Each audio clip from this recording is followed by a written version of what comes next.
오늘 우리가 나눌 말씀의 제목은 우리가 밤낮으로 해야 할 일, 이런 제목입니다.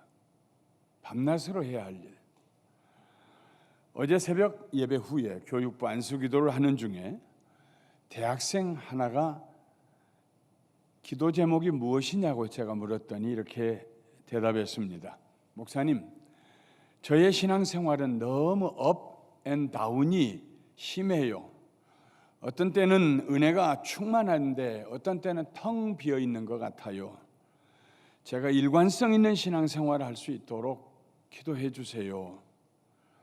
그래서 머리에 손을 얹고 기도하려다가 말고 좀 더 대화를 해야겠다 하는 생각이 들어서 대화를 이어갔습니다.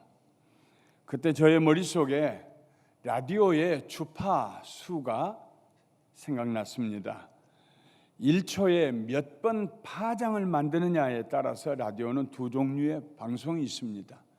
원 헬츠는 1초에 한 번 파장이 일어나는 것이고 그것은 시계의 초침과 똑같은 속도로 갑니다. 그런데 그것이 1000kHz나 1500kHz 정도로 1초에 엄청난 양의 파장이 일어나면은 그것을 AM 방송 혹은 중파 방송이라고 부릅니다.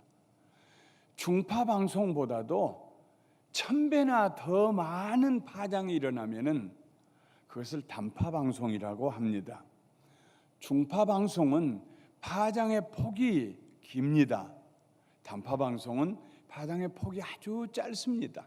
1000분의 1로 좁혀집니다. 이 대학생의 신앙생활은 AM 중파 방송처럼 그 파장의 폭이 너무나 넓었습니다. 그래서 대학부에서 어디 리트릿을 가거나 그러면 은혜가 충만했다가 그 다음에 아무것도 하지 않냐고 받았던 은혜를 까먹기 시작하면 밑으로 내려갔습니다. 이렇게 파장이 천천히 길게 가니까 아주 뜨거웠던 때도 있고 아주 차가웠던 때도 있어서 그 불균형, 신앙의 올라가고 내려감, 부침으로 인하여서 고민하고 있다는 말이었습니다. 저는 그 학생에게 이렇게 설명해 주었습니다. 일관성 있는 신앙생활을 하는 길은 하나밖에 없어요. 자주 기도하세요. 기도하는 횟수가 늘어지면은 어떤 때는 좋고 어떤 때는 나쁩니다. 자주 성경 읽으세요. 그리고 자주 그 말씀을 묵상하세요. 기도하기와 성경 읽기를 자주 하면 마치 숏웨이브 단파 방송처럼 지금 가지고 있는 그런 느낌이 사라질 것이고 멀리서 보면은 그건 파장이 아니라 일직선처럼 느껴질 것입니다. 일관성 있는 신앙생활을 할 수 있을 것입니다 하고 권면하고 기도해 주었습니다. 옛날 우리가 어렸을 때 부흥회가 열리면 온 교회가 들썩했습니다. 벌써 부흥회 열리기 한 달 전부터 기대감이 상승이 되고 강사 목사님이 오셔서 월요일 저녁부터 토요일 새벽까지 18번을 설교하시면은 적어도 6개월 동안 온 교회의 영적인 온도가 올라가서 훈훈했습니다. 새벽 기도에 나오는 숫자도 현저하게 많아졌습니다. 전도의 열정도 뜨거워졌습니다. 그런데 6개월 정도가 지나면 다시 온도가 내려가기 시작합니다. 1년이 지나면 교회에 냉기가 돕니다. 목사님이 말씀하십니다. 부흥회해야 될 때가 된 것 같아요. 그래서 교회마다 1년에 한 번씩은 심령대 부흥회를 개최했습니다. 신앙생활에는 규칙이 필요합니다. 물론 규칙 그 자체가 신앙생활은 아닙니다. 내가 규칙에 따라 규칙대로 신앙생활을 하면 구원을 얻으리라 이런 얘기가 아닙니다. 구원은 오직 주 예수 그리스도를 믿음으로 얻게 됩니다. 그러나 우리의 신앙생활에 일관성이 있어서 항상 깨어 있으려면은, 항상 근신하여 깨어 있으려면은 마치 전파가 꾸준히 작은 파장들이 흘러가는 것처럼 우리 신앙생활에 일정한 규칙이 있어야 합니다. 성경에 보면 그런 규칙들이 기록되어 있습니다. 하나님께서 이스라엘 백성들에게 1년에 3가지 절기를 지키라고 명령하셨습니다. 애굽에서 이스라엘 백성들을 구원해내신 하나님의 은혜를 기억하도록 유월절을 지키라고 말씀하셨습니다. 그래서 모든 이스라엘 백성들은 유월절이 되면 예루살렘으로 다 모여서 그 절기를 지켰습니다. 또 하나님의 공급하시는 은혜를 기억하도록 농사를 짓고 그 해에 첫 추수를 한 후에 우리로 말하면 추수감사절과 같은 칠칠절을 지키라고 했습니다. 또 광야에서 이스라엘 백성들을 40년 동안 먹이시고 지키시고 돌보아 주시고 보호해 주셨던 은혜를 기억하도록 일주일 동안 풀과 나무 이파리로 마당에 움막을 짓고 아버지와 아들들이 그 움막 속에 들어가서 하나님께서 광야 40년 동안 우리 조상들에게 어떤 은혜를 베푸셨는지를 이야기해 주며 거기서 잠자는 초막절을 지키게 했습니다. 그렇게 세 가지 절기를 지킴으로써 하나님과 이스라엘의 관계, 즉 나는 너희 하나님이 되고 너희는 내 백성이 되리라 하시던 하나님과의 관계를 항상 기억하고 잘 유지할 수가 있었습니다.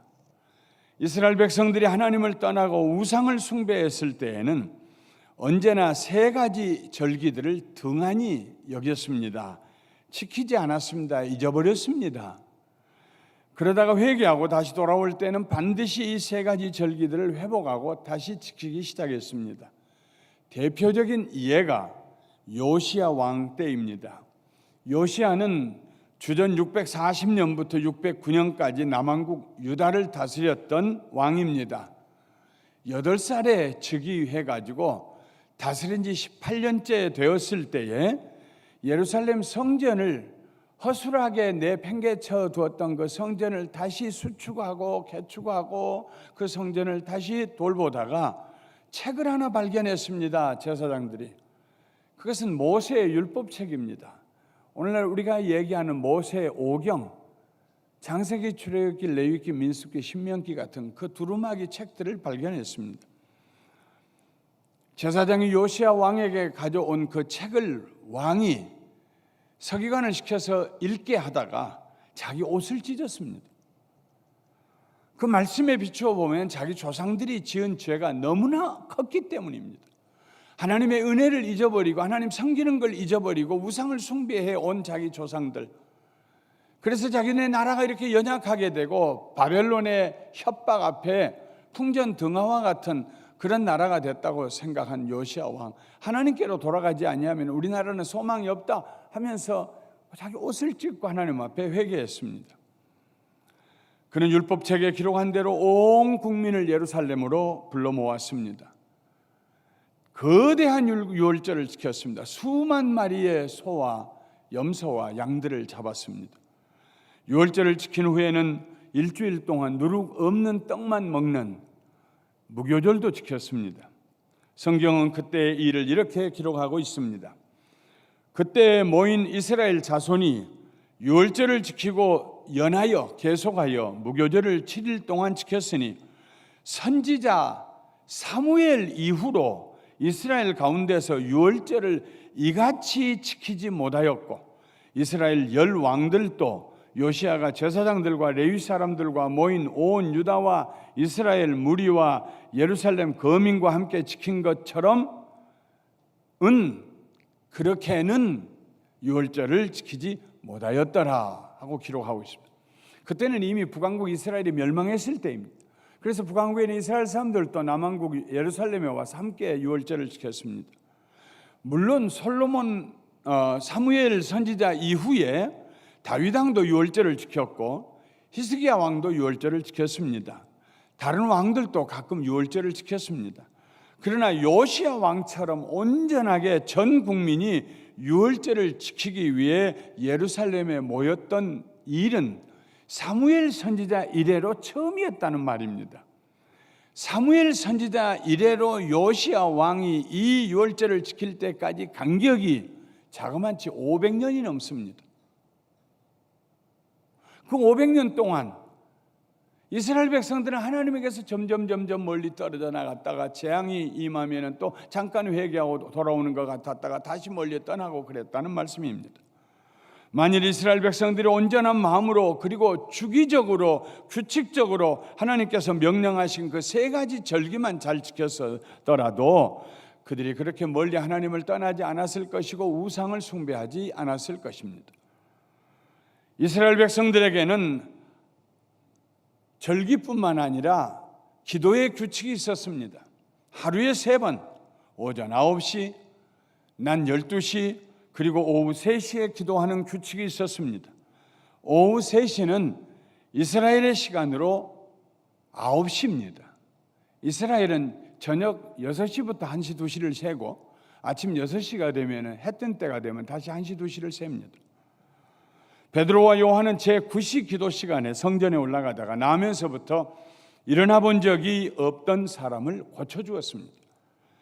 백부장 고넬료는 제9시 기도를 드리다가 천사의 방문을 받고 베드로를 초청해서 복음을 듣고 성령으로 세례를 받고 그리고 물로 세례를 받습니다. 그가 제9시 기도를 드렸다는 말은 오전 9시 정오 그리고 오후 3시에 규칙적으로 기도 생활을 했다는 말입니다.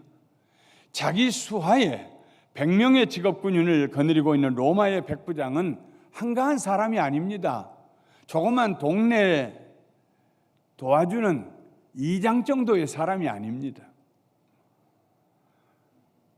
고넬료는 그 어렵고 바쁜 그런 다른 것도 할 일이 많고 다른 규칙도 지켜야 될 일이 많은 직업군인 백부장이면서도 하나님 앞에 하루에 3번 드리는 기도, 그 기도의 규칙을 준행했습니다. 지금도 만일 우리가 하루에 3번씩 기도할 수 있다면, 그런 좋은 습관을 우리가 가질 수 있다면 대단히 큰 축복일 것입니다. 오전에 한번 하나님께 잠시라도 기도하고, 점심시간 점심 먹고 난 다음 잠시 시간 내서 기도하고, 오후 3시쯤 되어서 꼭 3시를 시간 맞춰가지고 땡 하면 기도하라는 것이 아닙니다.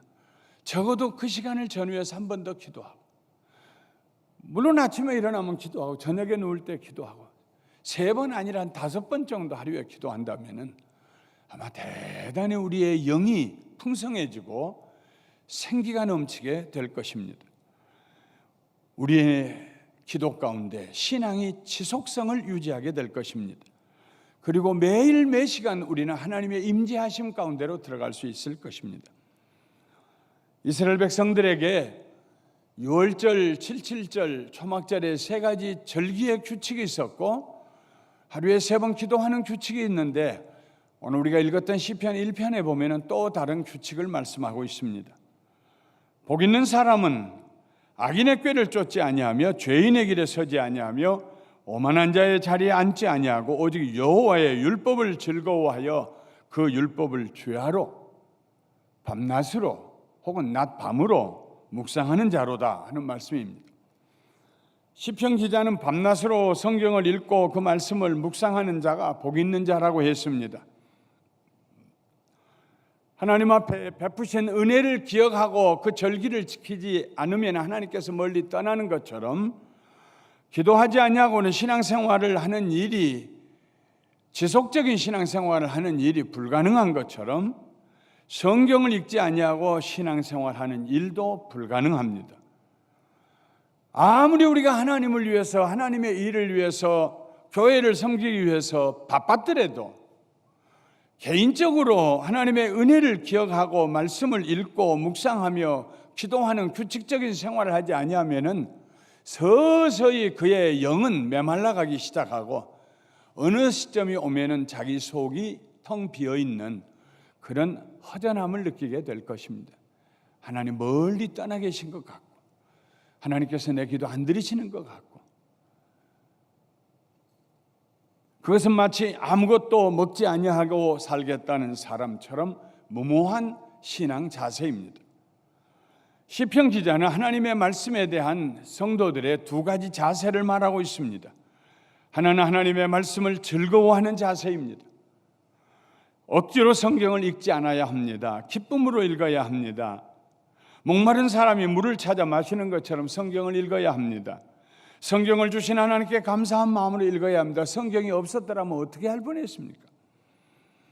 유대인들은 자녀들에게 성경 말씀을 가르치는 후에는 꼭 사탕 하나씩을 주었습니다.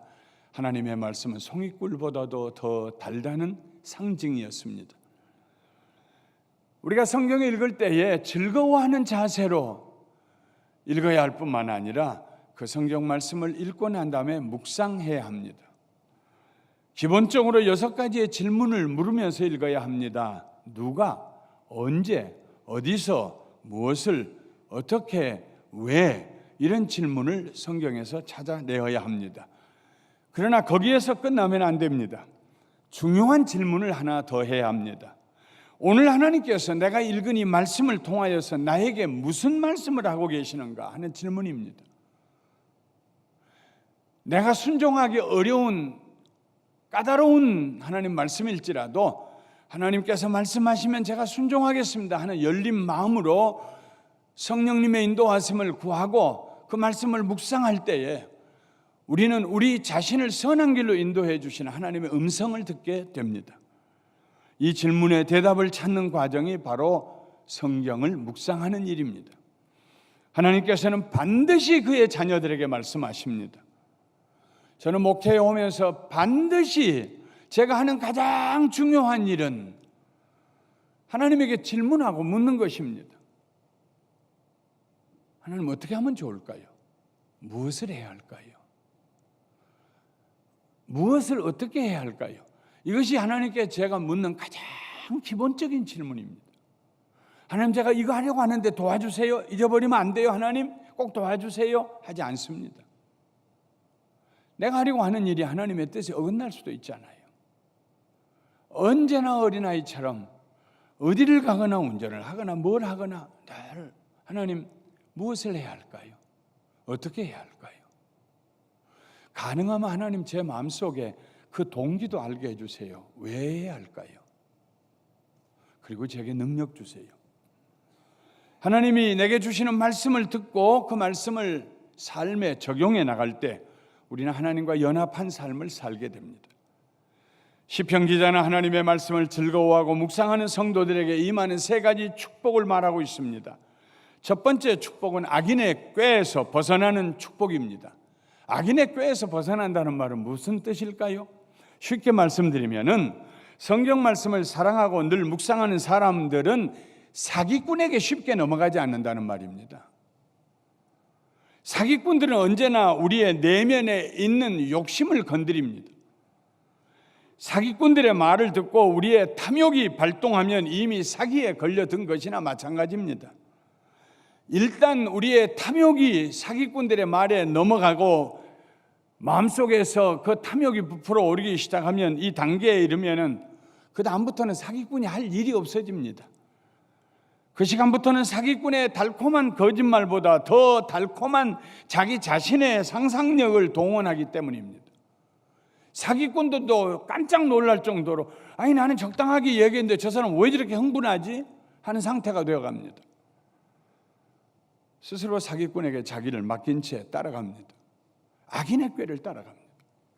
그러나 주야로 하나님의 말씀을 묵상하는 사람은 자기의 탐욕을 절제합니다. 불의한 일을 구별해냅니다. 아무리 그 일이 좋게 보일지라도 그 일이 정직하지 아니하고 남에게 손해를 끼치는 일이고 하나님 앞에 바르지 않은 일이라고 하면은 뒤도 돌아보지 아니하고 예수 그리스도의 십자가를 보는 자세입니다. 하나님의 말씀 늘 묵상하는 사람은 이런 축복을 받습니다. 왜냐하면 하나님의 말씀이 진리이기 때문입니다. 하나님의 말씀은 마치 반듯한 잣대와 같아서 자기 내면의 세계에 있는 구부러진 생각들을 드러냅니다. 하나님의 말씀은 마치 건축가의 손에 들려있는 다림줄과 같습니다. 다림줄이라는 것은 우리 한국 사람들 추라고 합니다마는 건축가들이 1층, 2층, 3층을 지을 때에 이 건축이 반듯하게 벽이 올라가는가 하는 것을 알아보기 위해서 이렇게 줄을 내리는 것을 말합니다. 하나님의 말씀은 우리의 마음속에 다림줄, 아모스에 기록된 플럼 라인입니다. 하나님의 말씀을 가까이 하지 않는 사람은 구부러져도 구부러진 줄 몰라요. 하나님의 말씀을 주야로 읽고 묵상하는 사람은 그래서 쉽게 실수하지 않습니다. 악인의 꾀에 넘어가지 않습니다. 하나님의 말씀이 우리의 생각과 정서와 의지의 안전장치를 만들어주기 때문입니다. 낮과 밤 할 것 없이 하나님의 말씀을 읽고 묵상하는 사람에게 임하는 두 번째 축복은 죄인의 길에 서지 않는 것입니다. 죄인의 길에 서지 않는다는 말은 죄를 범하지 않는다는 말입니다. 죄인들이 서 있는 자리에 함께 서 있지 않습니다. 죄는 관역을 향하여 날아가던 화살이 관역과 다른 방향으로 빗나가는 상태를 말합니다. 하나님의 영광을 위하여 창조된 인간이 마치 짐승처럼 살아갑니다. 신문을 읽다 보면 이게 사람이야 짐승이지 하는 경우를 우리가 자주 읽습니다. 그게 죄입니다. 죄를 범하는 사람은 그렇기 때문에 항상 누추한 삶을 살아갑니다. 부끄러운 삶을 살아갑니다. 수치스러운 삶을 살아갑니다. 지난번 올림픽 양궁 경기에서 한국 선수들이 금메달을 휩쓸었습니다. 이번에는 저도 관심을 가지고 좀 보았습니다. 양궁 경기라는 게 뭘까? 요즘은 점점 발달해서 카메라가 반운을 그리면서 앞에서 그 선수의 모습을 180도로 찍어주고 화살이 날아가는 모습을 찍어주고 관역 가운데에 카메라가 있어가지고 화살이 날아오는 장면을 찍어주고 그래서 우리가 볼 수 없는 것을 자세히 보게 해줍니다. 양궁 경기는 70m 떨어진 곳에서 화살을 쏘아 지름 6.1cm의 중심원을 맞추면 10점 만점이 되는 경기입니다. 지름 6.1cm면 주먹만 한 것입니다. 70m이면 시내버스 7대를 세워놓은 길이입니다. 야외에서 경기를 하기 때문에 바람의 영향도 감안해야 합니다. 거리가 멀기 때문에 화살이 똑바로 날아가지 아니하고 포물선을 그리면서 날아갑니다. 그와 같은 환경에서 겨우 주먹만한 그곳을 맞추는 얼마나 연습했으면 저렇게 할 수 있을까? 신기에 가깝다 하는 말을 자꾸 기사에 써서 이해할 수 없었는데 이번에는 보면서 저건 정말 인간이 할 수 있는 경지를 넘어선 것 같다. 그 70m가 떨어진 곳에서 어떻게 주먹만한 데를 맞추느냐. 인생을 살아가면서 죄인의 길에 서지 않는 것도 마치 양궁 경기에서 만점짜리 주먹만한 관역을 맞추는 것만큼이나 어려운 일입니다. 죄를 범하지 않은 사람이 누가 있어요? 아무리 양심적으로 살아도 자기 양심 자체가 비틀어져 있기 때문에 아무도 그 관역을 맞추지 못합니다. 그러나 우리가 예수님을 믿고 거듭나고 성령님이 우리와 함께 하시며 주야로 하나님의 말씀을 묵상하며 살면 우리는 죄의 길이 어떤 길인지를 구별해냅니다. 그리고 그 길을 벗어날 수 있는 영적 능력을 얻게 됩니다. 그리하여 요셉이 보디발의 아내에게 말했던 것처럼 내가 어떻게 감히 이런 짓을 하여 하나님께 범죄할 수 있겠습니까? 하고 말할 수 있게 됩니다. 하나님의 말씀이 우리의 영혼으로 하여금 죄와 죄의 유혹에 대하여 민감하게 반응하게 해줍니다. 하나님의 말씀이 우리로 하여금 거룩한 삶을 살도록 인도해 주십니다. 그 말씀이 우리 발 앞을 비추는 밝은 등불이 되어서 바른 길로 의로운 길로 우리를 인도해 주시기 때문입니다. 주야로 하나님의 말씀을 즐거워하고 묵상하는 사람에게 임하는 세 번째 축복은 오만한 자의 자리에 앉지 않는 축복입니다. 오만한 자는 스스로 의롭다고 생각하며 다른 사람들을 폄하하고 멸시하는 사람입니다. 하나님의 말씀을 멀리하는 사람, 하나님을 조롱하는 사람입니다. 마음으로 하나님은 없다고 생각하는 교만한 사람입니다. 악을 행하면서도 자기에게는 심판이 없을 것이라고, 누가 나를 심판하느냐고, 난 깨끗하다고 큰 소리치는 사람입니다. 시편 기자는 하나님의 말씀을 멀리하는 사람들이 빠져들어가는 영적인 깊은 구덩이에 대해서 말하고 있습니다. 하나님의 말씀을 멀리하는 사람은 1단계로 악인의 꾀에 따라갑니다.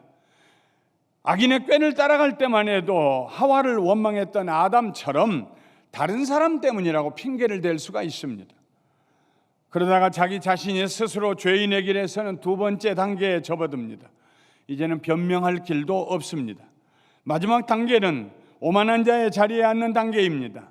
하나님 없이도 얼마든지 내 인생 내 마음대로 살 수 있다고 생각합니다.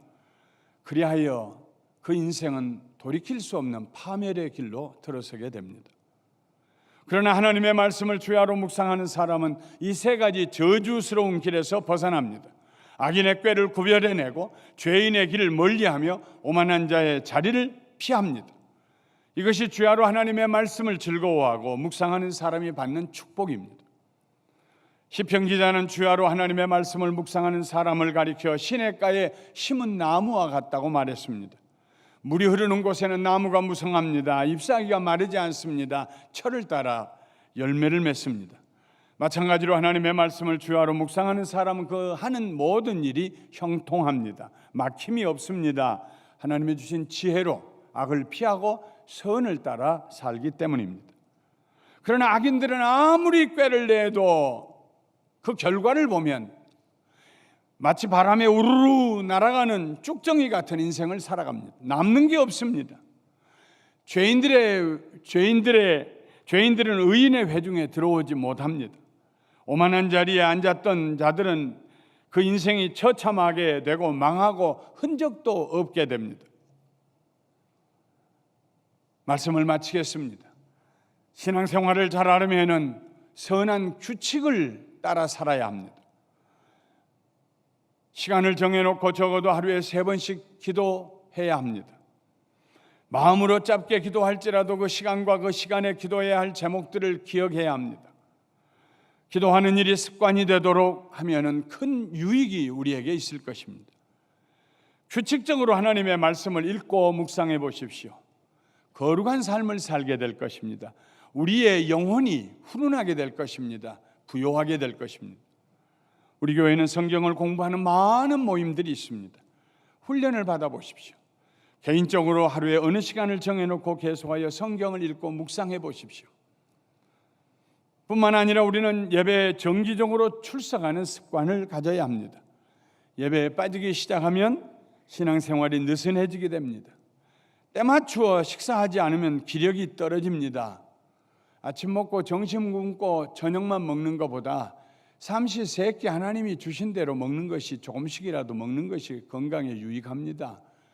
주일뿐만 아니라 금요일 저녁에도 나와서 예배드리는 것이 우리가 더 하나님 앞에 팽팽한 긴장된 하나님 중심의 신앙생활을 할 수가 있습니다.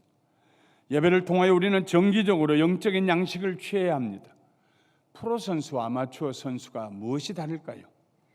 아마추어 선수는 취미로 하기 때문에 아무 때나 자기 하고 싶을 때 연습합니다. 때로는 연습하지 않고도 경기에 나갑니다. 누가 아무 말도 하지 않습니다.